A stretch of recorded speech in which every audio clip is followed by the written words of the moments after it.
Hello friends, welcome back to another brand new video. তো বন্ধুরা, আজকের ভিডিওটিতে আমি আলোচনা করব Facebook pay out account set আপের যে সিগনেচার প্রবলেমটি আপনাদের হয়, এই সিগনেচার প্রবলেম সম্পর্কে আপনাদেরকে বিস্তারিত জানাবো যে আসলে কেন আপনাদের এই পে আউট অ্যাকাউন্টের মধ্যে এই সিগনেচার প্রবলেমটি হয় এবং কীভাবে এই প্রবলেমটি আপনারা সমাধান করবেন। ভিডিওটি খুবই গুরুত্বপূর্ণ হতে চলেছে। অবশ্যই ভিডিওটি লাস্ট পর্যন্ত মনোযোগ সহকারে দেখবেন।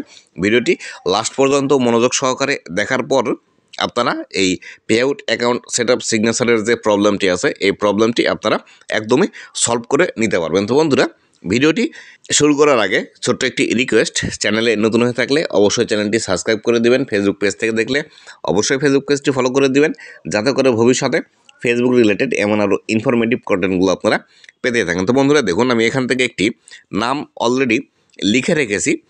এখান থেকে দেখতে পাচ্ছেন আমার যে নামটি আমি এক্সাম্পল স্বরূপ নিয়েছি, সেই নামটি কিন্তু এখানে অলরেডি লেখা আছে এমডি এনামুল হক।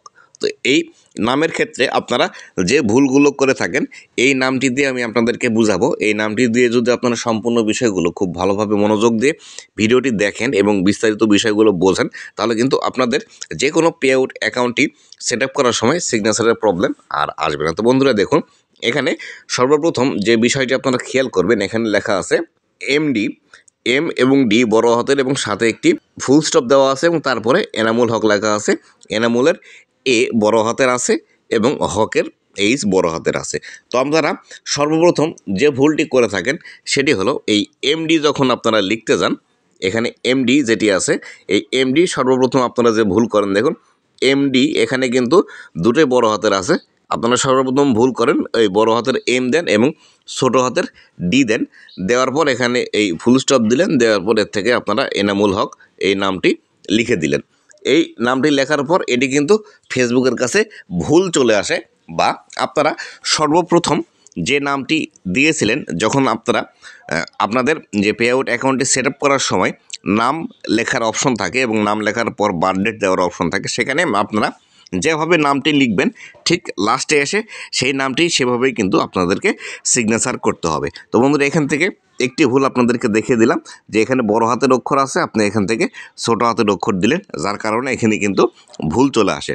পরবর্তীতে যে ভুলটি আসে, সেই ভুলটি আসার প্রধান কারণ হলো এখানে আপনি বড় হাতের এমও লিখলেন এবং বড় হাতের ডিও লিখলেন, কিন্তু এখানে যে ফুল স্টপটি আপনি দিয়েছেন, এই ফুল স্টপটি আর দিলেন না, যার কারণে কিন্তু আপনার নামের এই যে সিগনেচারের অপশনটি আছে, সেই সিগনেচারের অপশনটি কিন্তু এখান থেকে আর নেয় না।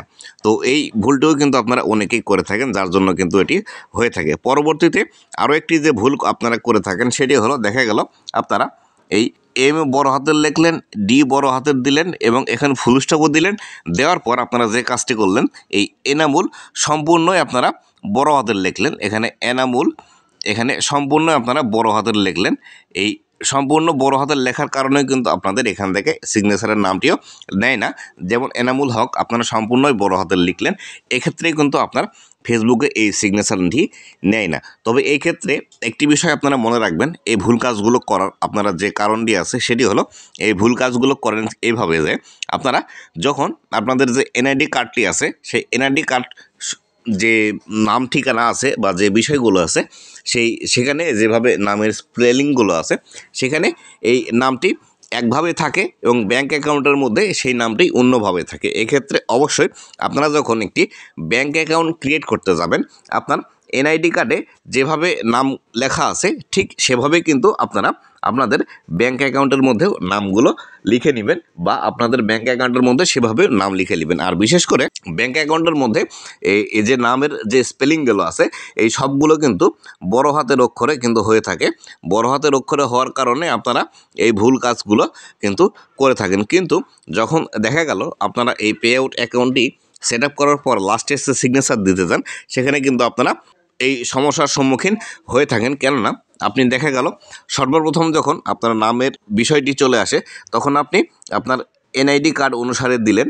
এনআইডি কার্ড অনুসারে দেওয়ার পর সেখানে আপনারা যখন আবার ব্যাঙ্ক অ্যাকাউন্ট অ্যাড করলেন, সেখানে আবার ব্যাংকের যেভাবে নাম আছে ঠিক সেভাবে নাম দিলেন। কিন্তু আপনাকে সর্বপ্রথম এই বিষয়টি খেয়াল রাখতে হবে, আপনারা যখন আপনাদের এই পে আউট অ্যাকাউন্টের মধ্যে নাম লিখতে যাবেন, এই নামটি লেখার সময় অবশ্যই কিন্তু আপনাকে এই কাজটি করতে হবে যে আপনার এনআইডি কার্ডের যে নামটি স্পেলিং আছে, এই এনআইডি কার্ডের এই সম্পূর্ণ নামের যে স্পেলিংটি আছে সেই স্পেলিংটি সর্বপ্রথম আপনারা ভালোভাবে দেখে সেভাবে দিবেন। এখানে এমডি বড় হাতের আছে নাকি, এম বড় হাতের, ডি ছোটো হাতের, এখানে যে ফুল স্টপটি আমি দিয়েছি এই ফুল স্টপটি আছে কিনা সেভাবে দেখে নেবেন।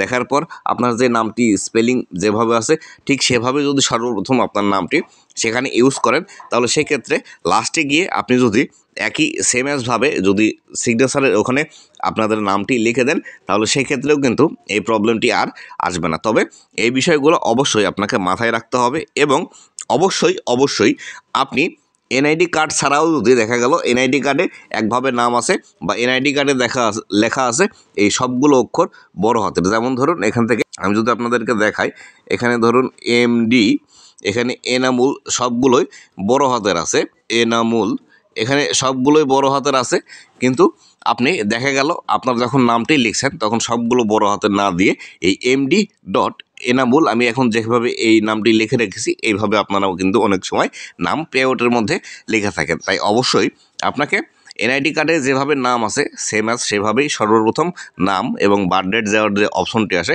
সেখানে যেভাবে দিবেন এই নামটি যদি আপনারা মনে রাখতে না পারেন তাহলে অবশ্যই এই নামটি লেখার পর সেখানে একটি স্ক্রিনশট নেবেন, এই স্ক্রিনশট নিয়ে রেখে দেবেন এবং লাস্টে গিয়ে যখন আমাদের দেখা গেল সেখানে যে সিগনেচার করার অপশনটি আছে সেই স্ক্রিনশটটি দেখে আপনি খুব ভালোভাবে বা খুব সহজেই এই নামগুলো দেখে আপনি কিন্তু সেখানে নামগুলো অ্যাড করতে পারবেন। এই বিশেষ ভুলগুলোই কিন্তু আপনারা বারবার করে থাকেন, যার ফলশ্রুতিতে আপনাদের কিন্তু পে আউট অ্যাকাউন্টের মধ্যে এই সিগনেচার করার অপশন যখন আসে, সিগনেচার করার পর যখন আপনারা ওকে বাটনে বা ডান বাটনে ক্লিক করেন, সেখানে ওকে বাটন বা ডান বাটনে ক্লিক করার পর সেখানে আর নেয় না, একদম রেড চিহ্ন হয়ে থাকে, এখানে লেখা থাকে সামথিং ওয়েন রং বা অন্যান্য যে ভুলগুলো হওয়ার কারণে যে বিষয়টি আসে এরকম কিন্তু সামথিং ওয়েন রং বা আপনি কোথাও ভুল করছেন এই জাতীয় যে ইংরেজি শব্দগুলো আছে এই শব্দগুলো কিন্তু সেখানে লেখা চলে আসে এবং যেখানে আপনার সিগনেচার করার অপশন আছে সেখানে কিন্তু এই রেড কালারের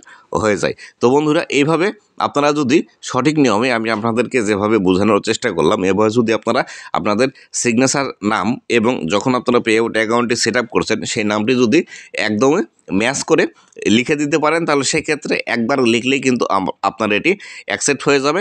পরবর্তীতে আপনাকে কিন্তু আর কষ্ট করতে হবে না বা আপনাকে আর খুঁজে বের করতে হবে না কোথায় ভুল আছে। আর ব্যাঙ্ক অ্যাকাউন্টের যে নামটি থাকে সচরাচর যে ব্যাঙ্কগুলো আছে এই ব্যাঙ্কগুলোতে কিন্তু সব যে নামের অক্ষরগুলো আছে বা স্পেলিংগুলো আছে এগুলো কিন্তু সবসময় তারা বড় হাতের অক্ষরে রাখে। এই ব্যাংকের যে নামটি আছে সেই নামটি যদি আপনি আপনার এই পে আউট অ্যাকাউন্টের মধ্যে সিগনেচারে লিখে দেন সেক্ষেত্রে এখান থেকে কিন্তু অনেক সময় অ্যাকসেপ্ট করে না। তাই অবশ্যই আপনাদেরকে যেটি বললাম, যখন আপনারা সর্বপ্রথম আপনাদের নাম এবং বার্থডেট অ্যাড করবেন সেখানে যে নামটি দিবেন সেখান থেকে স্ক্রিনশট নিয়ে রাখবেন এবং যখন সিগনেচার করার অপশন আসবে সেখানে আপনারা এই স্ক্রিনশটটি দেখে নামটি রেখে দিলে বা এই সিগনেচার করে দিলে আপনাদের কিন্তু এই প্রবলেমটি আর হবে না। তো বন্ধুরা আশা করি ফেসবুকের মধ্যে যে পে আউট অ্যাকাউন্টের সেট আপ সিগনেচার প্রবলেমটি আপনাদের হয় এই প্রবলেমটি থেকে এই ভিডিওটি দেখার পর আপনাদের আর কখনো প্রবলেম আসবে না। তো বন্ধুরা ভালো থাকবেন, সুস্থ থাকবেন, আবারও দেখা হবে নতুন কোনো ভিডিওতে। আপনি যদি ফেসবুক রিলেটেড এমন আরও ইনফরমেটিভ কন্টেন্টগুলো ভবিষ্যতেও পেতে চান তাহলে অবশ্যই আমার ফেসবুক পেজ এবং ইউটিউব চ্যানেলের সাথেই থাকবেন। ধন্যবাদ সবাইকে।